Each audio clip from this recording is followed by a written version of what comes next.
Joining us now, someone who knows high-level security as well as New York, former Secret Service agent Dan Bongino, who also served on the NYPD. So, Dan, first off, I mean, everyone's been talking about it. The Fiat that the Pope is being driven around in, not a limousine or a SUV. Basically, it's a small Italian hatchback. Clearly, that's not part of regular Secret Service fleet. How unusual is that?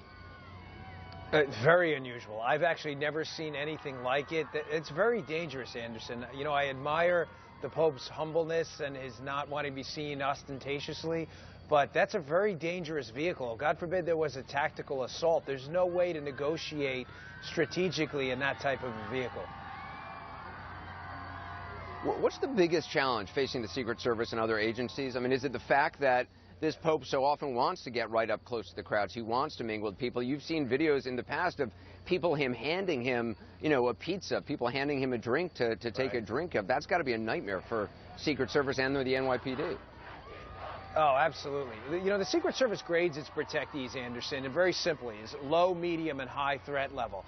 I would actually rate the Pope as critical, a level above high. When you combine that with what you just said, his randomness, his unpredictability, what you have to do is, let me give you a quick example. When President Obama got out and waved on the inauguration round, 2008, his initial inauguration actually in 2009 when it happened, we knew that was going to happen. We put all of our bodies, all of our eyes right there because we knew that was the moment.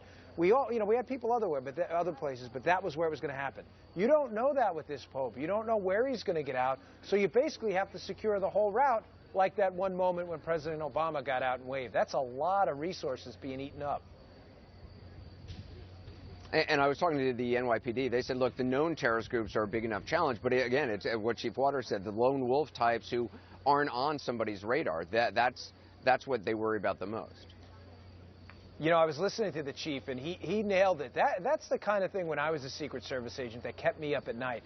The thing about a small group tactical assault, Anderson, 20 to 30 men with heavy weapons is to sneak the weapons in. There's coordination issues. It's not as easy as it looks in the movies, these Olympus Has Fallen type movies where they all attack the White House. But one person with a .38 special he bought on the street, if you're determined to get into that site, there's a chance you may do that if you're creative enough. And it's that one guy that can do the real damage at lone wolf that worries me as well. Well, one of the things that Chief Waters told me that the NYPD is doing with the Secret Service and everybody else is basically role-playing and kind of running through scenarios, every conceivable attack that could take place and how they would prepare for that. So, they certainly seem to feel like they're on point. Let's hope everything just goes off peacefully, and it's just an amazing visit, which it's already turning out to be. Dan Bongino, appreciate you being with us. Just ahead, we have more breaking news in a